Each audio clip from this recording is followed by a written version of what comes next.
네, 신해창 유리나입니다. 오늘 제 옆에 너무 아름다운 분이 계십니다. 네, 안녕하세요. 안녕하세요. 네, 아까 보니까요, 중국어를 너무 잘하시더라고요. 소문에 의하면 중국어, 영어, 한국어 만능이라고 하시는데 맞습니까? 이렇게 미모도 출중하시지만요, 능력도 정말 출중하십니다. 간단하게 우리 시청자분들한테 인사 부탁드리겠습니다. 네, 안녕하세요. 저는 GBIC 그리고 블락72의 파트너 이신혜입니다. GBIC는 지금 2016년부터 시작한 중국, 한국, 미국에 베이스로 되어 있는 크립토 펀드이고요. 블락72는 GBIC 산하에 있는 컨설팅 회사로서 저희 여러 그 프로젝트의 해외 진출을 돕고 있습니다. 그래서 뭐 알고랜드, 헤데라 해시그래프, 마나, 디센트럴랜드 등 많은 의수의 프로젝트들과 함께 같이 일을 하고 있습니다. 정말 많은 분들과 일을 하고 있는데요. 네. 그 대표님께서 그 미국 실리콘밸리에 기반을 둔 그 핀테크 스타트업에서 일하셨잖아요. 그 블록체인 업계로 뛰어들게 된 배경 궁금합니다. 네, 제가 이제 2014년에 그 스탠퍼드 MBA를 졸업을 하고 처음에 이제 입사를 했던 곳이 실리콘밸리에 있는 페이먼트 관련한 지불 결제 관련한 이제 그 스타트업이었습니다. 그래서 그때 핀테크 관련되어 있는 이제 컨퍼런스에 많이 가게 됐어요. 근데 그때는 사실 비트코인이나 이런 블록체인 암호화폐가 이렇게 유명하지는 않았어요. 그래서 이틀짜리 컨퍼런스를 가면 꼭 마지막 날에 이제 꼭 한 5시쯤 사람들 다 떠날 때 이게 과연 비트코인이 새로운 지불 결제 수단으로 가능할 것이냐 이런 얘기를 이제 나눴는데 저도 솔직히 말하면 지불 결제라는 거는 굉장히 이제 사람들의 그 행위, 습관을 바꾸기 어려운 거라서 그때는 솔직히 잘 안 될 거라고 생각을 했었습니다. 그런데 이제 2014년, 15년 그 시간이 지나고 이제 이더리움이 나오고 스마트 컨트랙트라는 그런 개념이 나오고 제 주변에 있는 많은 디벨로퍼 분들하고 얘기를 나누다 보니까 이 기술이 뭔가 좀 새로운 저희 삶에 영향력을 이제 끼칠 수 있겠구나라는 생각이 들었어요. 그리고 특히 이제 제가 발표에서도 말씀을 드렸지만 저는 이제 한 개인이 꼭 한 국가, 한 회사, 꼭 한 커런시, 화폐를 그렇게 사는 것보다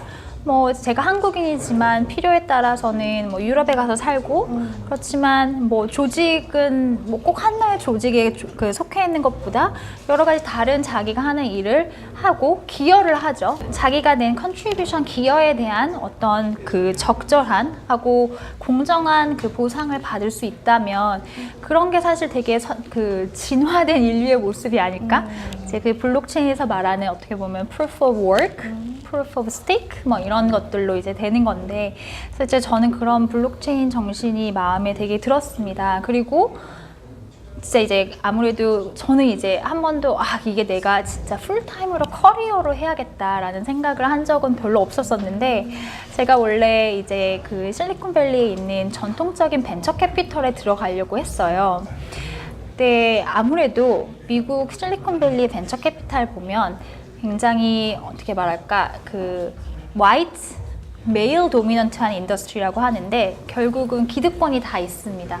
그러니까 좀 올해 이제 대부분 백인들이시고 이제 좀 남성분들이 되게 많은 인더스트리인데 저는 이제 그런 데 들어가는 것보다 이제 새로 부흥하는 인더스트리에 와서 내가 조금 더 큰 영향력을 낼 수 있지 않을까라는 생각이 들어서 이 블록체인 업계에 들어오게 되었습니다. 굉장히 말이 길었던 것 같은데 아니에요.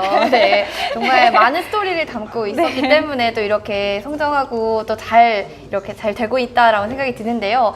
그 GBIC는 한국과 또 중국, 또 미국에 거점을 두고 있다고 알고 있습니다. 그 GBIC가 투자할 때 프로젝트 평가할 때 가장 중요하게 생각하시는 부분은 어떤 게 있을까요?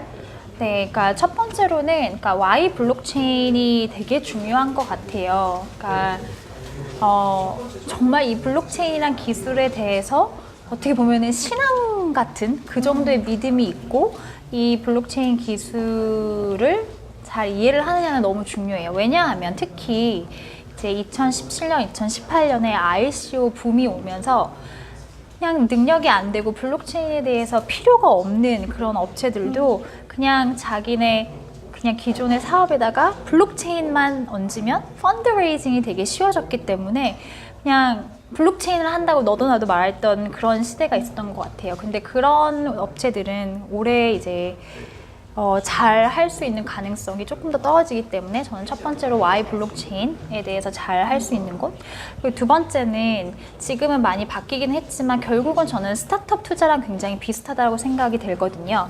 그래서 그 팀의 그 당연히 능력과 그 의지라고 하죠. 의지력을 많이 보는 것 같습니다. 그리고 특히 작년, 재작년에 이제 ICO 투자, 토큰 투자를 했을 때에는 이게 이제 뭐 시리즈 A, 시리즈 B, 시리즈 C처럼 단계별로 한 게 아니라 어떻게 보면 백서라는 그런 이상향적인 모습이 있고 그런 팀이 있으니까 우리한테 투자를 해달라는 얘기였거든요.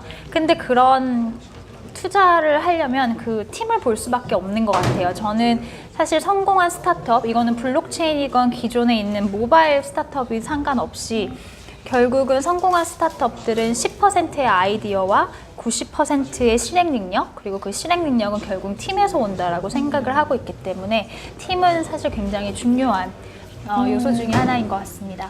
그럼 다음 질문 드릴게요. 2018년 초반까지만 해도 그 미국에 거주하셨는데 지금 한국으로 오셨잖아요. 한국 블록체인 시장 어떻게 보고 계신지요? 네, 저는 한국이 블록체인이라는 기술을 잘 활용한다고 하면 정말 큰 그 발전의 기회가 있다라고 생각을 합니다. 그래서 그 테크니컬한 그런 이노베이션, 그러니까 기술적인 이노베이션은 저는 미국이나 서양에서 올 것 같지만 결국은 비즈니스적인 이노베이션은 중국이나 한국 같은 이런 조금 더 이렇게 사회가 잘 모여져 있고 뭐 모바일 테크놀로지를 봐도 마찬가지죠. 아직까지 애플페이는 미국에서는 활성화가 안 돼 있는데 중국 가면 모든 사람이 위챗페이, 모바일 페이를 씁니다. 그래서 이러한 비즈니스 이노베이션은 한국이랑 그 중국에서 일어날 가능성이 많고 한국이 그 사이에서 굉장히 중요한 역할을 한다고 생각을 합니다. 그리고 한국 분들은 물론 이게 이제 암호화폐라는 그 투자, 약간 투기에서 그 시작이 됐지만 궁극적으로 이런 미업도 많이 오시고 해서 블록체인에 대한 이해가 다른 뭐 나라의 평균보다 굉장히 높아요. 평균적으로 보면은. 그리고 뭐 그런 설문조사 나오기로 했는데 저희 전체 국민의 뭐 30-40%가 다 암호화폐 거래를 해본 적이 있다라고 했어요. 이런 숫자는 사실 전 세계 어딜 가도 쉽게 찾을 수 없는 그거거든요. 근데 제가 발표에서 아까도 말씀드렸듯이 매스 어답션이 오려면 저는 다 월렛이 있어야 된다라고 해요. 그러니까 그러니까 인터넷이 처음에 나왔을 때 결국은 인터넷은 인포메이션의 트랜스퍼를 하는 기능을 했고 저희가 다 이메일을 갖고 있듯이 블록체인은 밸류의 트랜스퍼를 담당을 한다라고 하면 모든 사람이 월렛이 있을 때 이게 어떻게 보면 매스 어답션이 더 되지 않을까라는 생각이 드는데 그런 의미에서 한국 사람들은 블록체인에 대한 이해가 높죠. 다 월렛이 다 거래를 했으니까 월렛이 있죠. 그리고 이제 뭐 이런 아이디어 같은 새로운 비즈니스 아이디어가 확산되기 굉장히 좋은 그런 환경이 있죠. 그래서 저는 한국에서 블록체인의 어떻게 보면 매스 어답션의 첫 번째 케이스를 만들 수 있지 않을까라는 생각을 합니다. 네, 그럼 마지막으로 한 질문 더 하겠습니다. 우리나라가 그 세계 블록체인 시장 리더로 나아가기 위해서 지향해야 할 방향. 네, 저는 그러니까 우리나라라고 하셨는데 우리나라가 전 세계 블록체인의 리더를 되려고 하면 각각 스테이크 홀더마다 하는 일이 되게 다를 것 같아요. 그러니까 당연히 지금 규제도 되게 모호하죠. 근데 명확한 규제가 당연히 나와야 되는 거는 전제 조건이 돼야 될 것 같고 일반인들도 블록체인이라는 거를 단순히 투기의 대상이 아니라 정말 공부하고 이해하는 그런 걸 좀 했으면 좋겠고 디벨로퍼 분들도 사실 예전 2017년 초반에는 한국의 디벨로퍼들에 대해서 관심이 세계에 있는 프로젝트들이 되게 많았어요. 그렇지만 사실 지금 얘기를 들어보면 블록체인 한국에 있는 개발자들은 사실 되게 비싸고 네이버나 카카오 같은 큰 대기업에서 나오려고 하지도 않고 그래서 진짜 한국에서 블록체인을 개발할 수 있는 사람은 300명밖에 안 되는데 그런 비싸고 되게 소수의 그 사람들을 위해서 한국에 오기가 좀 애매하다. 차라리 베트남을 가겠다. 뭐 이런 프로젝트들이 많이 생기고 있거든요.